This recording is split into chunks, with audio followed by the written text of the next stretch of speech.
আমেরিকাতে কাঠের বাড়িগুলো এইভাবেই তৈরি হয়, দেখো কি সুন্দর। এই যে নিচটা আগে কংক্রিটের ঢালাই দিয়ে নিয়েছে, আর এই যে কাঠের বাড়িগুলো অনেকটাই তৈরি হয়ে গেছে। দেখো আমি আরেকটু ওইদিকে যাচ্ছি, হেবি সুন্দর লাগছে দেখতে, বলার মতন না। এই যে কংক্রিটের ঢালাই দিয়ে নিয়েছে, যেরকম আমাদের ওখানে বাড়ি হয় ভিত করে। নিচটা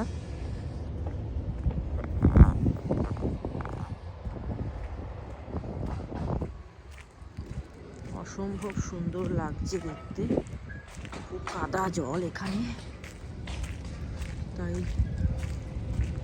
এই যে একদম সামনে চলে এসেছি আজকে। ভালোই লাগছে দেখতে যে বাড়িটা।